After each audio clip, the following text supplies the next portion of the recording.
Hello everyone, welcome to the part 2 NCERT as it is review of metallurgy. As per the NCERT, we will be calling it as general principles and processes of isolation of elements.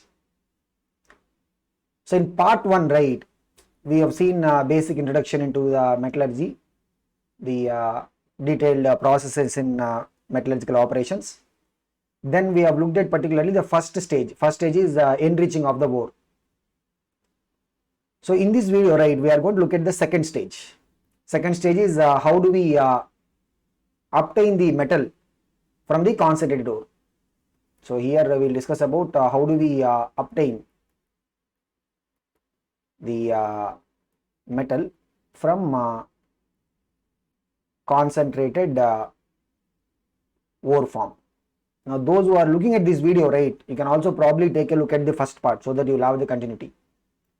But before we go in there, after the first part, right, I have received one interesting question from a student. Usually we want to keep our discussion to the NCERT level. But when we talked about the use of sodium cyanide as a depressant that will inhibit the ability of ZNS to come along with the froth, it will selectively allow the lead sulfide particles to come along with the foam. Come along with the foam means they will be floating, they will float on the top along with the foam and it will be skimmed off, whereas the zinc sulfide particles will be inhibited. So we call such substance as depressant. Now the question the student has asked is, do we have substances which can increase the ability of particles to come into the foam? Obviously when you are performing an industrial process, right, it is more about the efficiency.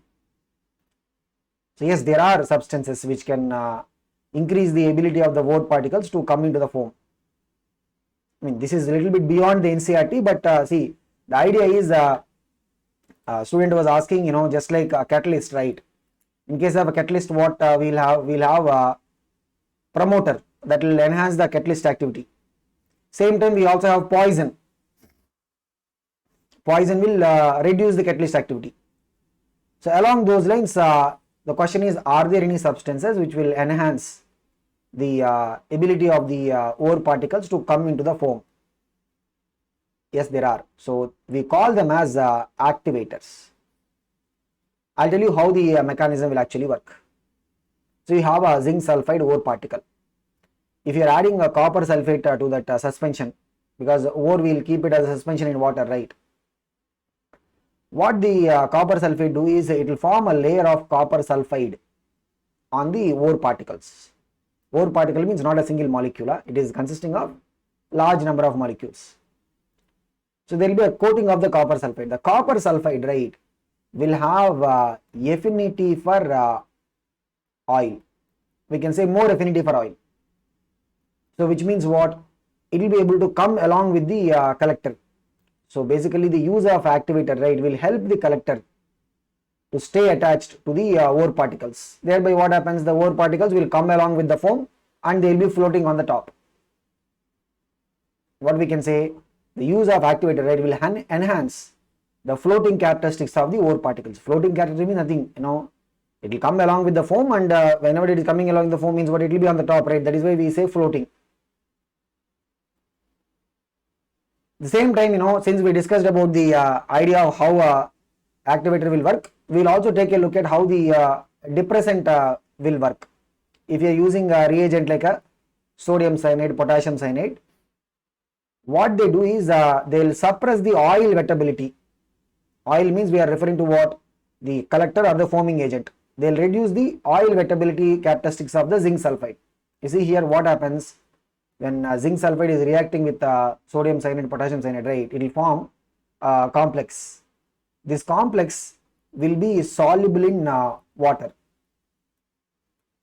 So it's like this, you have the zinc sulfide ore particles. Now you will have a coating around it. What is the coating? The coating is with the water soluble complex. Now because the coating is with water soluble complex, what happens?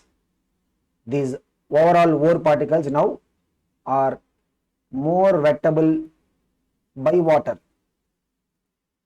Why sulfide particles generally come along with the foam? they are wetted more by the oil. Gangue particles and all, they are wetted more by the water. So gangue particles stay behind in the suspension. Foam, it will carry the ore particles. Now since zinc sulfide is wetted more by the water because of this formation of the layer, this will stay inside the suspension. Whereas it does not happen in the case of the lead sulfide, no reaction happens there. So naturally the sulfide ore particles, they will come along with the foam because they have more affinity for oil. So that is how the depressant actually works. It will what? Suppress the oil wettability characteristics of the zinc sulfide. So I guess this will clarify the mechanism and even the counter substance.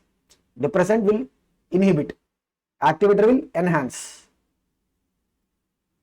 Now we will get into the idea of what is the second stage of this metallurgy. What is it? Extraction of the crude metal from the concentrated ore.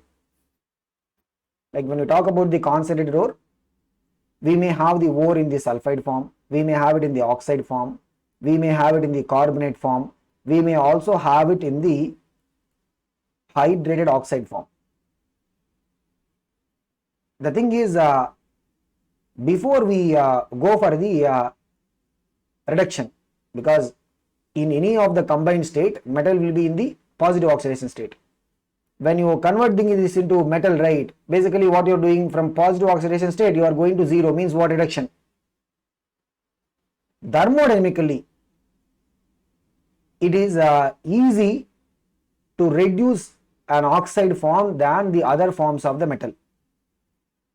Means thermodynamically the feasibility of the reaction, right, will be analyzed by using the delta G. So reducing a sulfide directly into metal, right, will be highly unfavorable. So just to give you some idea, whenever a metal is undergoing oxidation,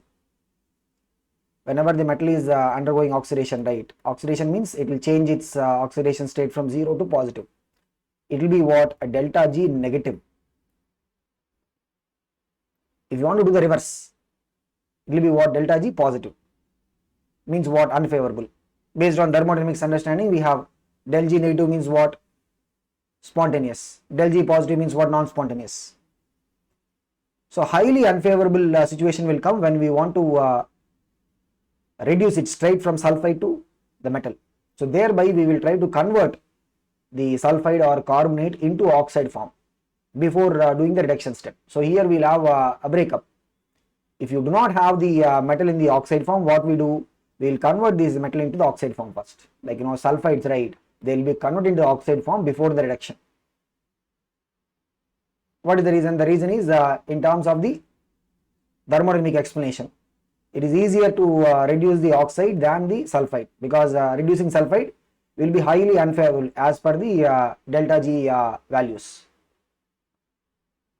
Once we get the oxide ore, then we will be able to do the reduction. We will be able to reduce the metal oxide into metal. So we will talk about it. So how do we do the conversion if you have a sulfide or a carbonate or a hydrated oxide? We will have to convert them into the oxide form. For that we have two processes. One is what we call as a calcination. Nothing, it's basically what? Heating in the absence of oxygen. Don't supply oxygen, heat it.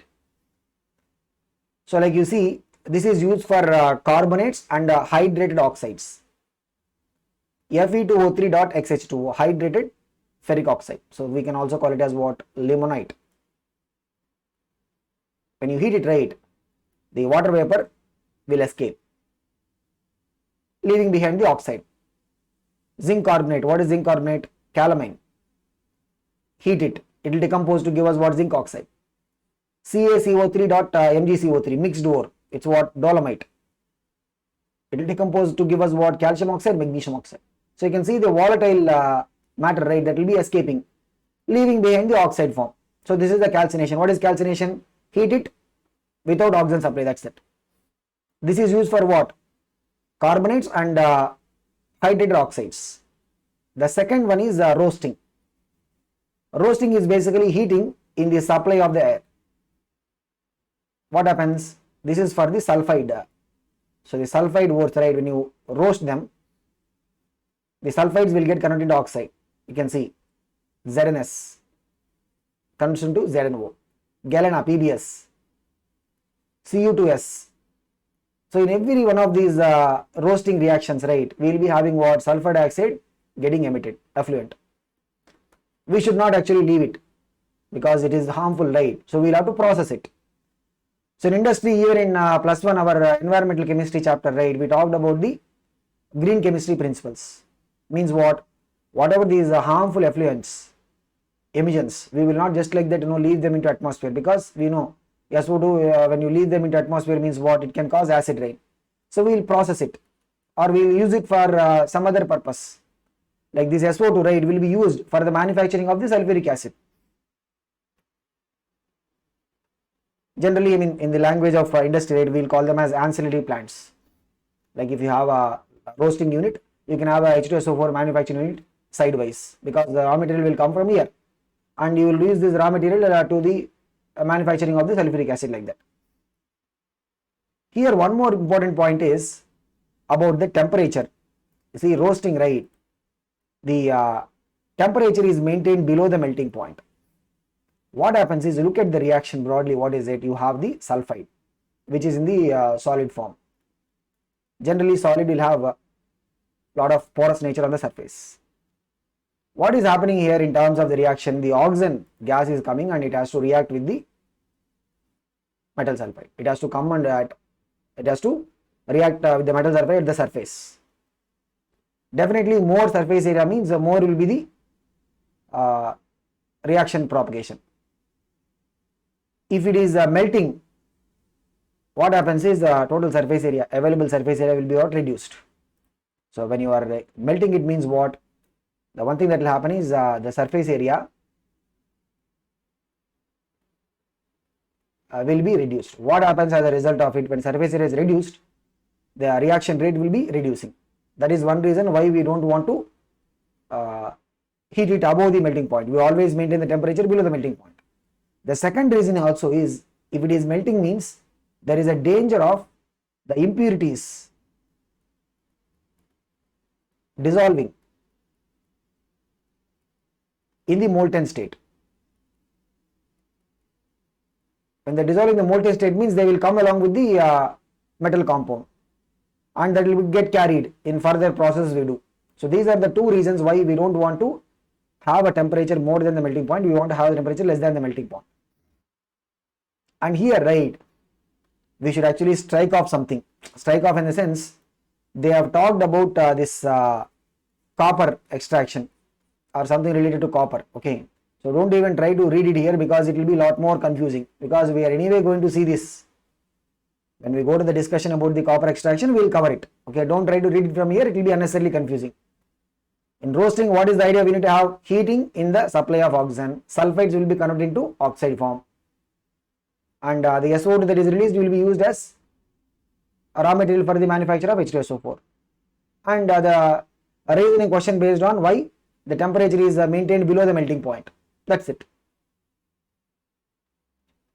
Now the oxide form, once we have it, right, the thing is what about the reduction of the oxide to the metal? When you are reducing the oxide to the metal, right, usually what we will do is we will try to classify the metals into three categories. The first category is the less reactive metals, like our copper, mercury, even lead.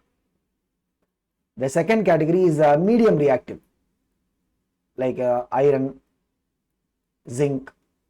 The third category is high reactive, like aluminum, sodium, all our first group, second group, and aluminum. We will see that there will be a difference in the way the metallurgical process will be happening. So when you talk about the reduction, right, how we will perform the reduction for the less reactive metals, how we will perform the reduction for the medium reactive metals, how we will perform the reduction for the highly reactive metals, right? There will be a difference. And of course, along with that, we also have one more category. What is it? The noble metals, means the metals which will be usually present in the free state, like gold, etc. Already we talked about it in our leaching, right? We mentioned about it. So how using leaching directly we will be able to obtain the gold. But when you talk about the reduction rate, usually we can use a substance called as a reducing agent, like a coke or a carbon monoxide, right? Even some other highly reactive metals like aluminum. So we'll see that in thermite process. I mean, that is not there given in the NCERT, but aluminum also can be used as a reducing agent. So I mean, we will get more details as we go into the discussion, but just to give us a hint, right? The less reactive ones, whether we talk about the copper or a mercury or a lead, right? Here we will see something called as self-reduction. We will understand what is self-reduction as we go and discuss about the copper. In case of iron and zinc, right, we will be calling it as coke reduction or carbon reduction. Means what, we'll use a coke as a reducing agent. And of course, there is also a use of aluminum as a reducing agent. We can use aluminum for the reducing the oxides of iron, manganese, like that. That is what is the thermite process.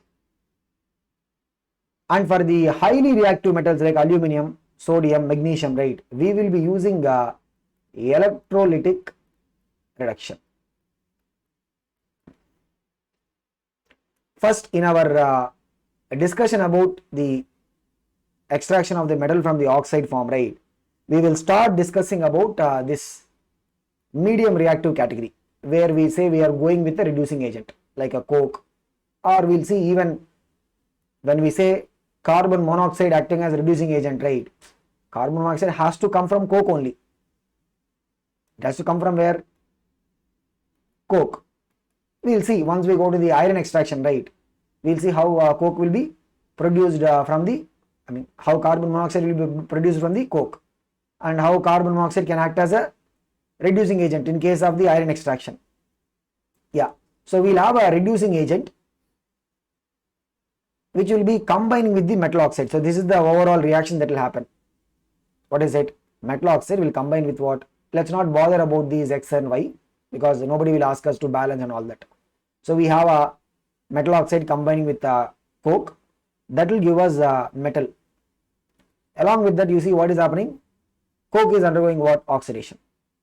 So what happens is, metal oxide, it gets what? Reduced. Along with that, the reducing agent will undergo oxidation. This is the overall reaction that we will see. Now when you look at the metallurgical process of this reduction step, right, we'll have a couple of questions. One is, how do we choose which is the suitable reducing agent? Like we said, we can have a couple of options, right? So how we will be able to, so this is one question. What substance to be chosen as a reducing agent? And the second thing is, we will see that there will be an effect of temperature, and we will discuss about it also.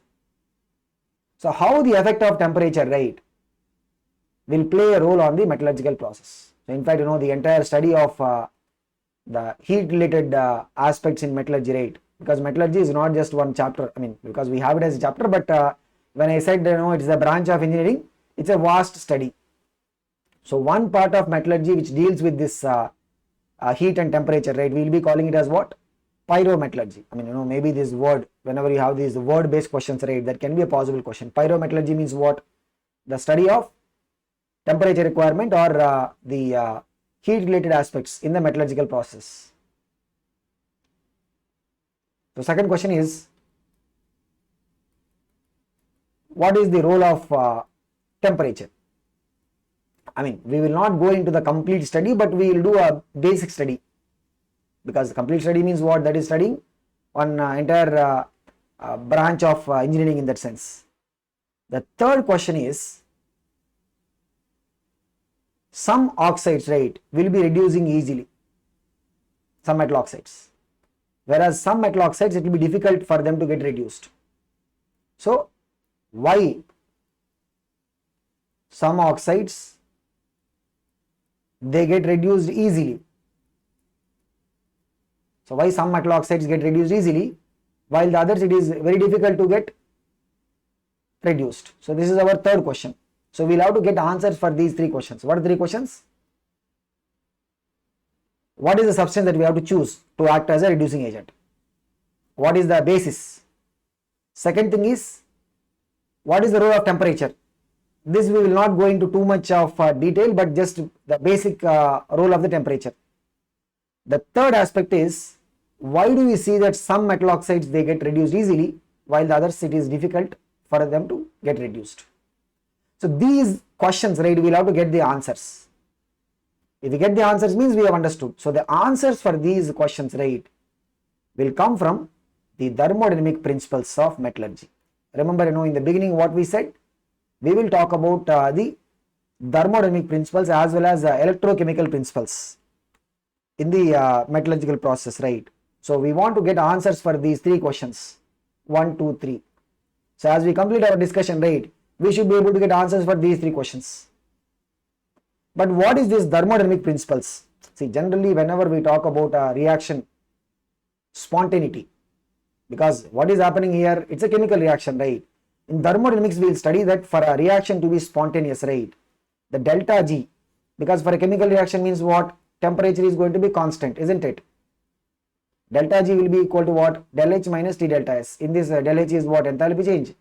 Del S is what? Entropy change. The delta G must be what? Negative. Then the reaction, overall reaction will be what? Spontaneous. Here even we can talk in terms of the equilibrium constant, because we have a relation, same. In the thermodynamics we have the relation del G naught is equal to what? Minus RT ln K. So in this, if del G naught is negative, we will see that the value of K will be what? Negative, minus minus gets cancelled. So K will be what? Higher value. The more and more del G naught is negative, we will see that the K value will be increasing by that much more. What is this K value basically meaning? Equilibrium constant, right? How it is related? It is related as what? Product concentrations by the reactant concentrations, broadly. So K is higher means what? We will get more product, which means what? We will be able to have more amount of the reaction happening. So when you want to understand chemical reaction in terms of spontaneity using the thermodynamic principles, we will rely on what? We will be using the delta G. What is the thing that we are looking for? Del G must be negative, and more negativities, the reaction will be what? That much more feasible. So if you look at the broad idea of metallurgical process, I mean especially talking about the metal oxide getting reduced.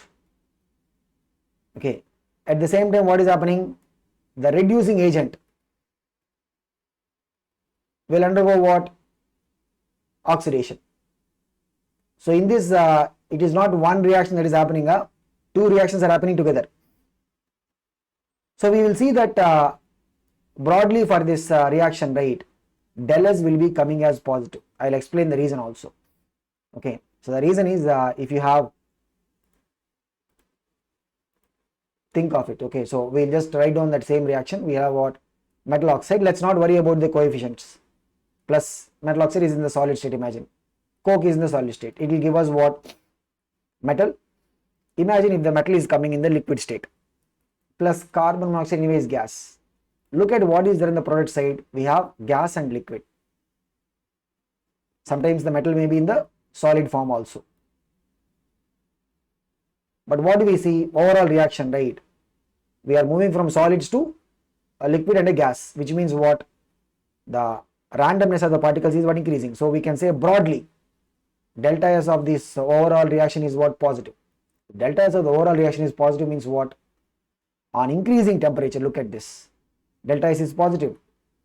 On increasing temperature, what happens? The entire T delta S value will be increasing. Okay, so here del G will have two terms, right? What are the two terms? Delta H minus T delta S. When T delta S value is increasing, right, you see this becomes what? More and more negative, because we have a minus. When the second term is becoming more and more negative, right, what happens? The overall delta G also becomes what? More and more negative. So this favors, because we want to have delta G to become more and more negative, right? So when increased temperature, so here we are able to get the answer for the temperature role. What is it? Generally, why we'll see that increasing temperature will play a role? It is because if you look at broadly the overall metallurgy reduction reaction, we'll see that del S will be positive, which means what? Increasing temperature will make sure that delta G will become more and more negative.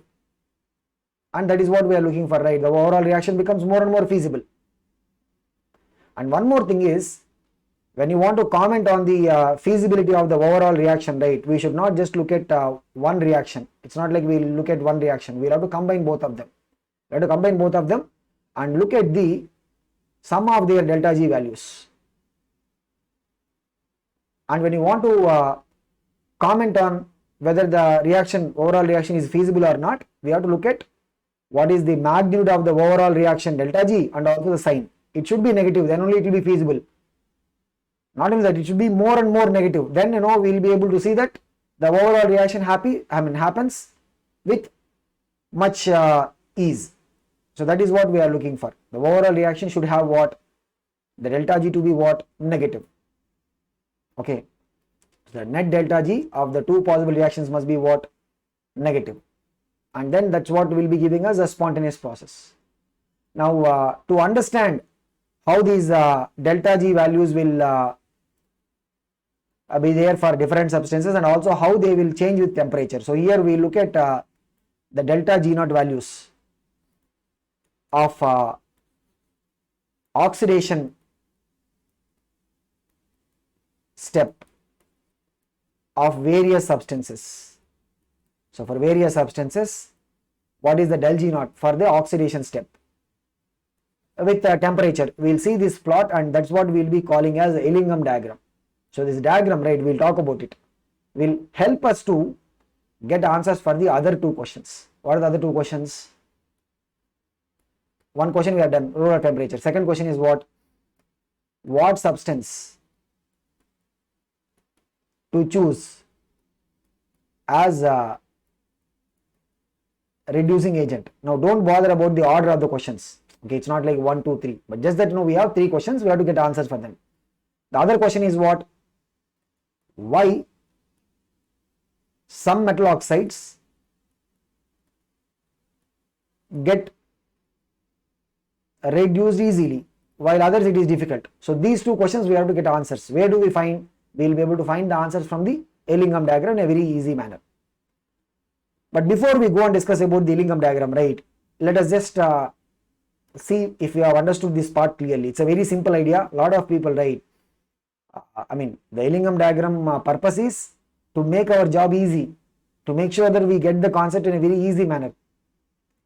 But I've seen some students coming and asking, sir, we are not able to follow Ellingham diagram, it's very confusing and all that.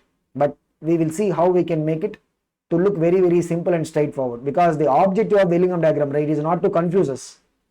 It is to make things easy for us. So look at this. When we look at what is happening in this reduction, it's not reduction actually, it is what? It's a redox reaction. Why are we still calling it as reduction? Because metal oxide is undergoing reduction. But at the same time, there is also one more reaction happening. What is it?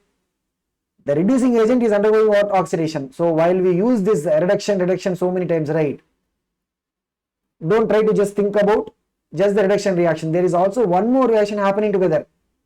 And what is this overall reaction? Overall reaction is actually what? It's a redox reaction. So the reducing agent, it will be forming its oxide. As you can see, all these are what? Coke can act as a reducing agent. It can give carbon monoxide. HCO can also act as a reducing agent to give us what? Carbon dioxide. Carbon monoxide can act as a reducing agent. It will be forming what? Carbon dioxide. So reducing agent will form its oxide when the metal oxide is getting reduced. So this is the overall reaction. Metal oxide gets reduced. Reducing agent will undergo oxidation. Now, when you look at any metal, like already we mentioned, any metal, right, when it is undergoing oxidation, that process delta G will be what? Negative. It will be a spontaneous process. That's why we say what? Metals will easily undergo oxidation. That reaction will be what? Spontaneous. Like you can see here. So metal is there, it is undergoing oxidation. Del G, maybe I will say this is what? Some minus 100. Just give some number to it. Now, in thermodynamics, we know one thing. If a reaction is reversed, the delta G of the final reaction will be what? Minus of the delta G of the original reaction. Means what? If you reverse this, I'll just write it here. If you reverse it and write, what is it?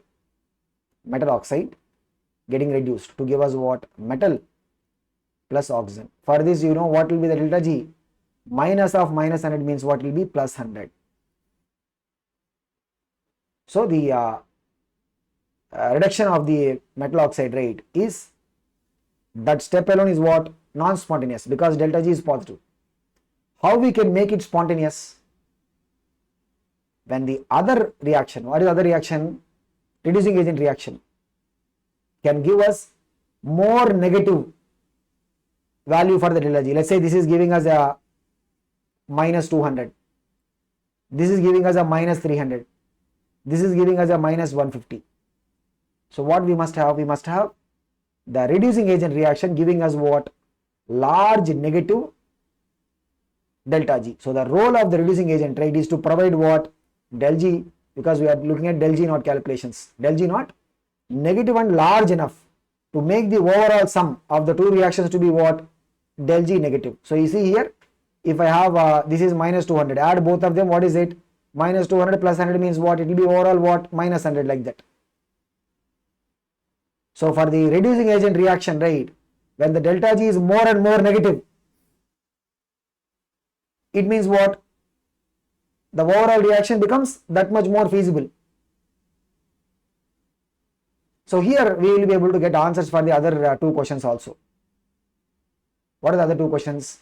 One is, what is the choice of the reducing agent? Which substance we will choose as a reducing agent? So I think you can give the answer for that. What is the answer? The choice of reducing agent is based on if the reducing agent can give us. So what is the answer for this? The choice of reducing agent, right? Second question answer. The reducing agent should give more negative del G naught, so that overall reaction is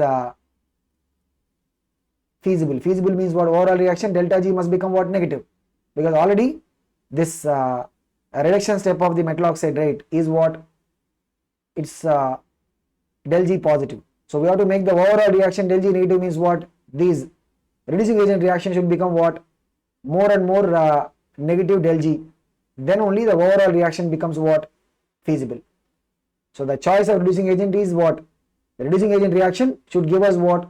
More negative del G value, so that the overall reaction becomes what? Spontaneous. That is how we have to choose. And we will also be able to answer the other one. What is it? Why some oxides it is easy for them to undergo reduction, some oxide is difficult. See here, let me call, we are talking about example here, right? The example that I am giving here, the metal one, let us say, for the reduction of the metal one oxide, what is the delta G value? Plus 100. I can have one more metal. For the metal 2, if the reduction reaction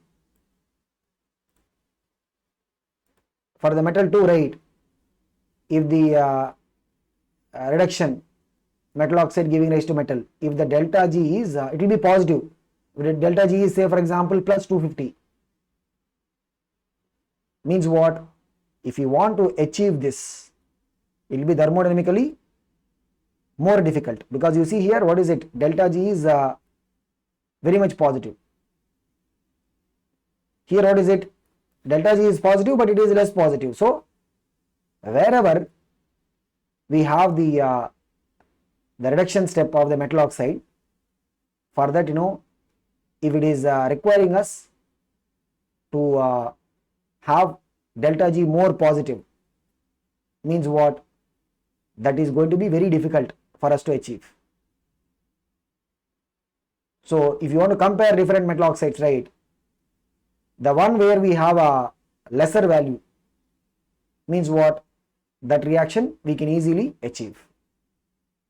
So that is how we will be able to understand the difference in terms of which metal oxide will easily undergo reduction. So the metal oxides with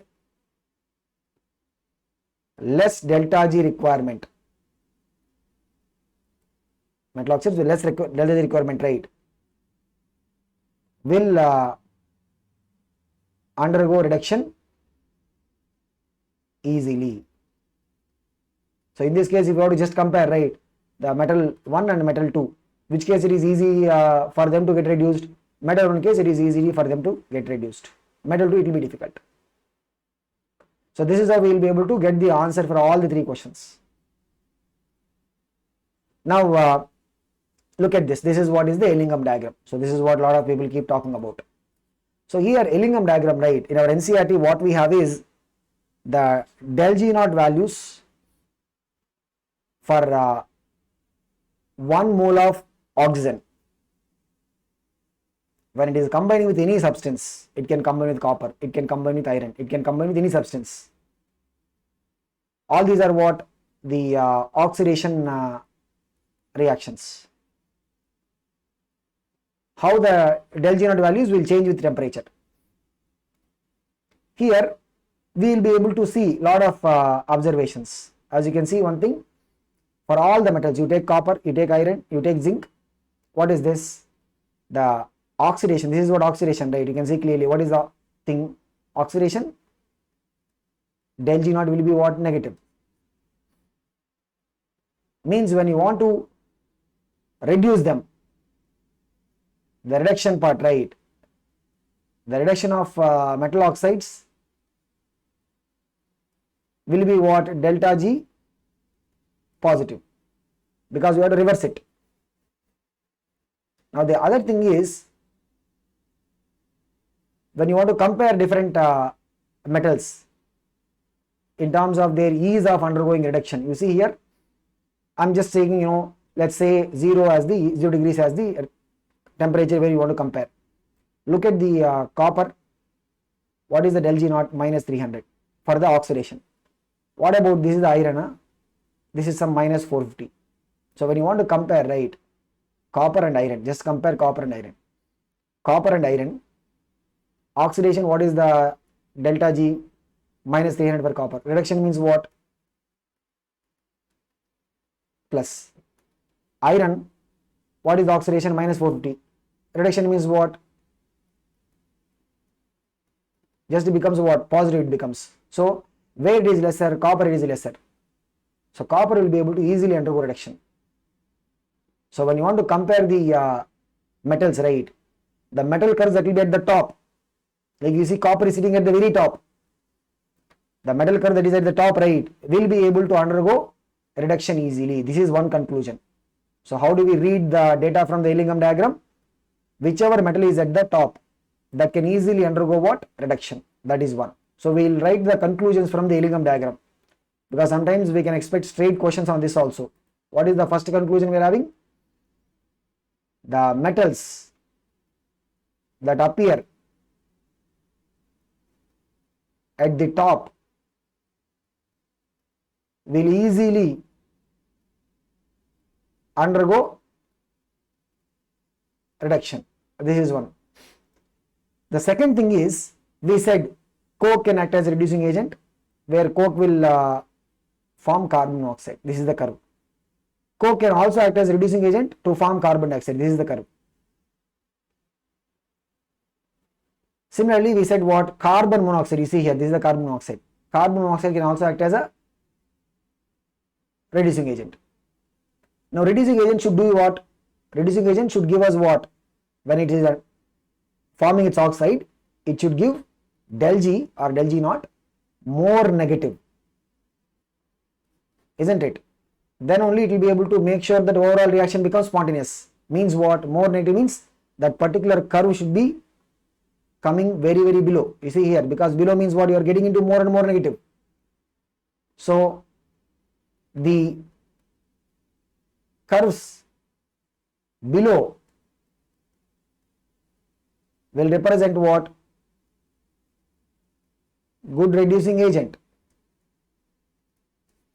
The curves below will reduce good reducing, because below means what? For that reducing agent converting into the oxide, you will have delta G to be what? More negative. That is the reason why the curves below, right, will be able to act as a good reducing agent. So this is how we can compare the role of a reducing agent from the Ellingham diagram. So role of a metal oxide and role of the reducing agent. Now there are some more conclusions we will just try to draw. Okay, so look at this now. What are the other conclusions we have? One thing is when you want to reduce a metal oxide. So if you want to reduce a metal oxide, right, the metal oxide curve should be above, and the element that is the reducing agent, right, that Ellingham curve should be what? Below. So the reductions of an oxide of the upper line is feasible by the element represented by the lower line. Why is it so? Think of it. Okay, so if you have the Ellingham diagram, so upper line means what? You take for example copper. Okay, so copper, always we will try to compare the temperature as what? 0. Okay, so if you try to compare the temperature as what? 0, so that it is easy for us. Okay, look at this. What is the copper? As we said, it is what? Some del G naught for the oxidation of copper minus 300. For the reduction, what is it going to be? It will be plus 300. Now, if you want to choose a reducing agent, right, you see here, what is the carbon monoxide? It is approximately minus 500. Carbon monoxide forming its oxide, right? What is it? Minus 500.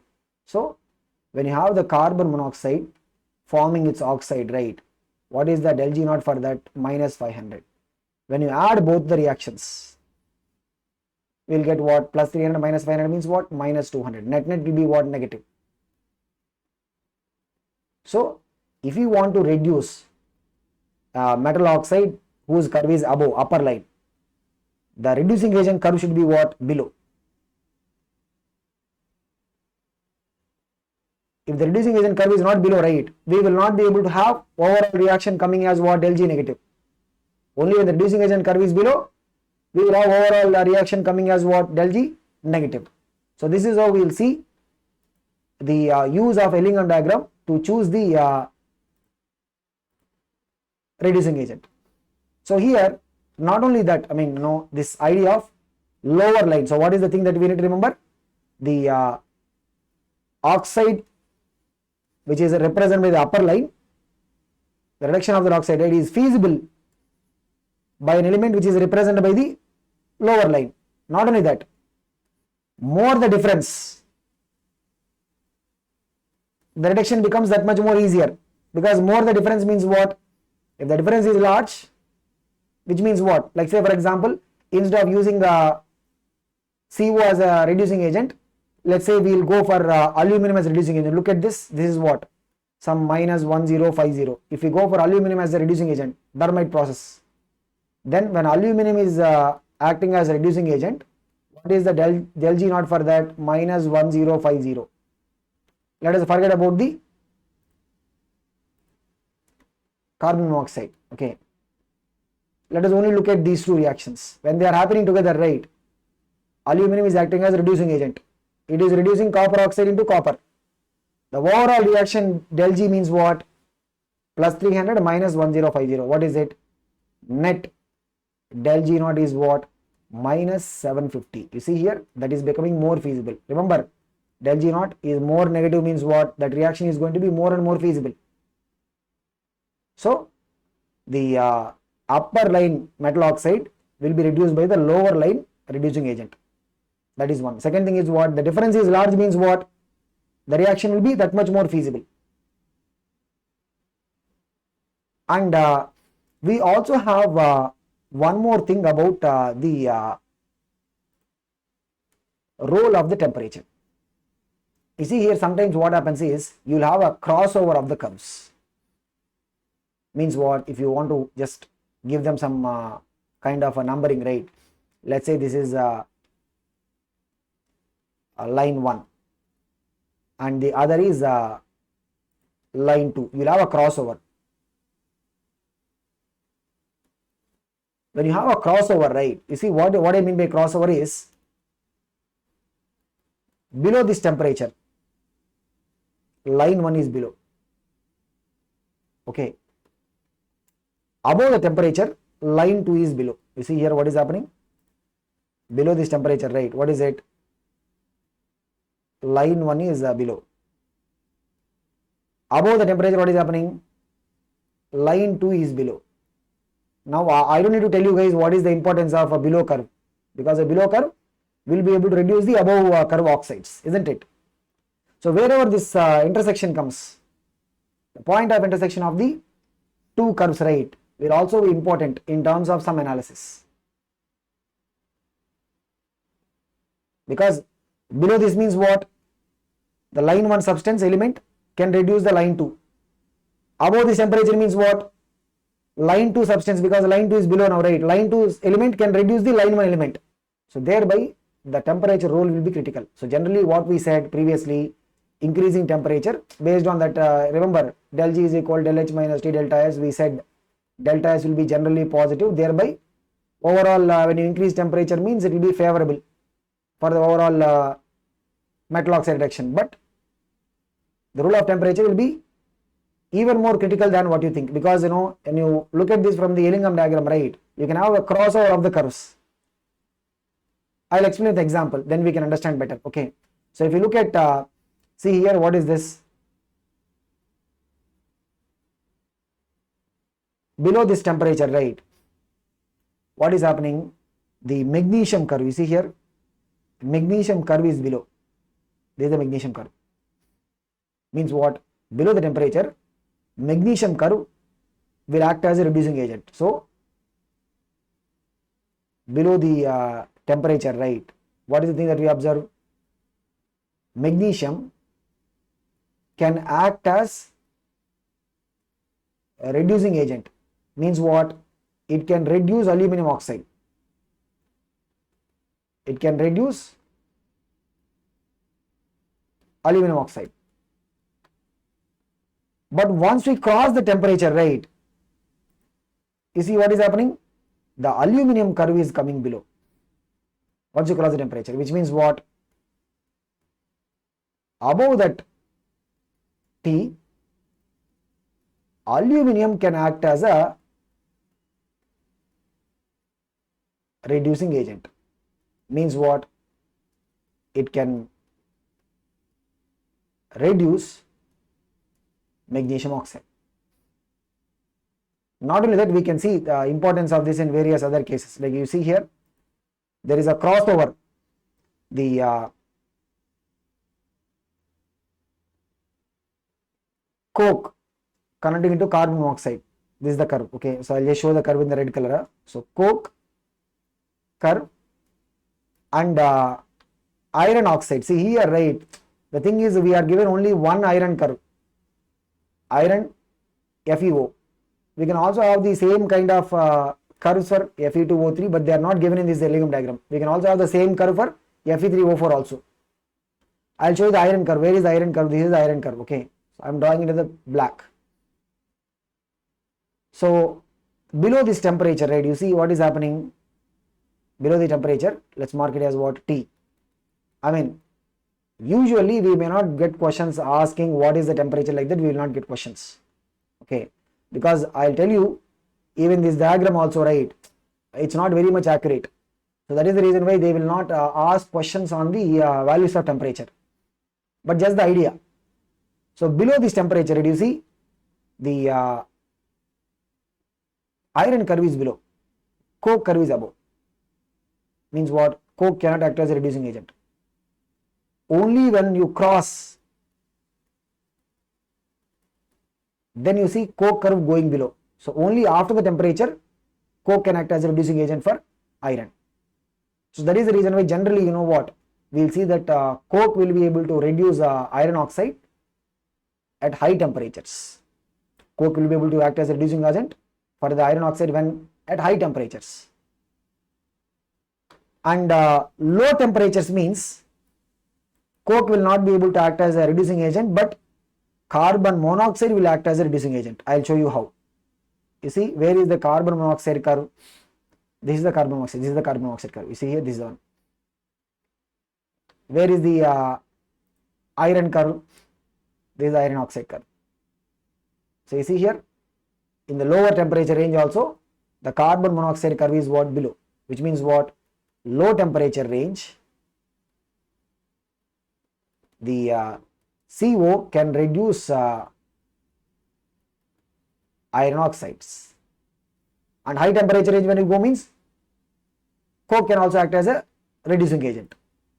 Okay, and we'll see that now the copper curve is that among the curves that are given to us in the Ellingham diagram as per the NCERT, the copper is sitting at the top. Means what? Copper can be reduced by coke, it can be reduced by carbon monoxide.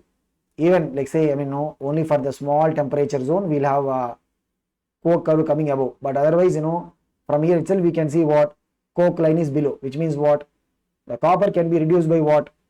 Coke as well as carbon monoxide. And the curves which are below, the metal curves which are below, you see here, aluminum, magnesium, where are those curves? They are pretty much below. Whether you take the coke curve or the carbon monoxide curve, they are very, very below. Means what? They cannot be easily reduced by a coke or a carbon monoxide. And that is the reason why for these electropositive metals, right, we will be going for what? We will be going for electrolytic reduction. You can see that the crossover is happening here. Only after the temperature, you see what is the temperature? That is nearly what? 1800 degrees Celsius. Only after the temperature, the coke curve is going below the aluminum. So this is the aluminum, coke curve is going below magnesium. Means what? Above the temperature, coke will be able to reduce magnesium. But to maintain the temperature, right, there are two issues that will come. One is if the temperature is more than the boiling point of the metal, then what happens? The entire substance will become what? Volatile. I'm not talking about the melting, I'm talking about the boiling.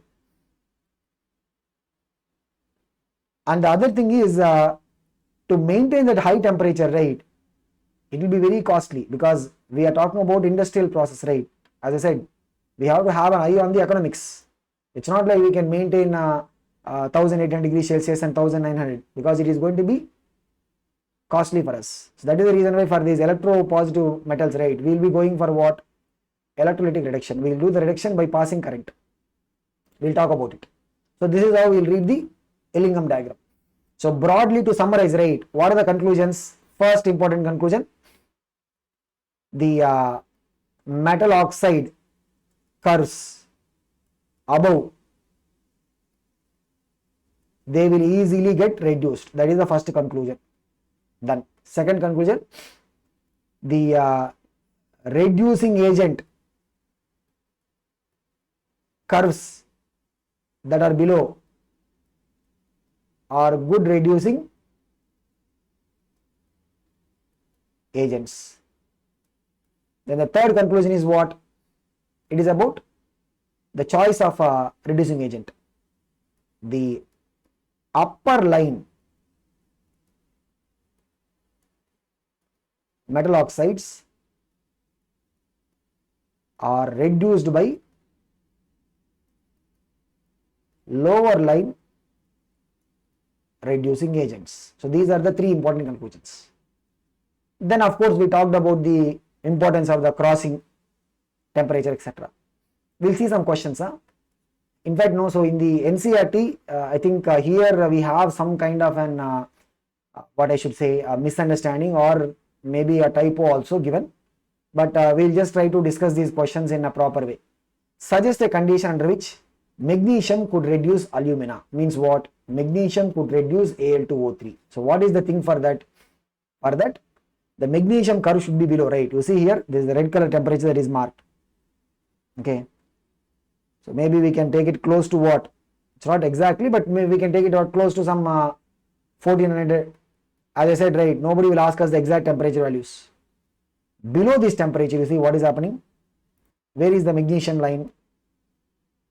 Here. Lower line. Always remember, lower line can reduce the upper line. So, below the temperature that is marked, magnesium can reduce alumina. Above the temperature, reverse. Okay. Now look at the example 2. Although thermodynamically feasible, in practice magnesium metal is not used for the reduction of alumina in the metallurgy of aluminum. Why? Because I said it's about the cost. In fact, I mean, just to give you some idea, right? As per the market rates, magnesium will be almost 2 times as costly as aluminum. So it's like, you think of doing a business, 10 rupees you are putting and you are getting what, 5 rupees as a return. Will anybody do the business? No, right? In fact, I told you the exact reason why today in India, right, we have stopped mining gold from the Kolar gold fields. Why? Because the entire process of getting gold is much costlier than importing the gold. Okay, so that is the reason. Now look at example 6.3. Why is a reduction of a metal oxide easier if the metal formed is in the liquid state at the reduction temperature? So remember, we even talked about it. If you have a metal oxide, it is reacting with coke. So this is solid, this is solid. If the metal is formed in the liquid state, right, what it means? The overall products entropy is higher, isn't it? Which means what? For this overall reaction, delta S will become what? Positive. Delta S positive means what? Look at the del G formula. What is it? Del H minus T delta S. We have 2 terms in this, right? First term delta H. Second term is what? Minus T delta S. If the delta S is positive, means that will make the second term to be what? More negative. So thereby the delta G will become negative. Because our idea is what? We should have overall reaction to be spontaneous, means what? Del G must be negative. Okay, that is how the metal, if it is coming in the liquid state, means what? The overall reaction will be what? Delta S more positive. That will result in what? The delta G becoming more negative. Overall reaction delta G becomes what? More negative. So this is about the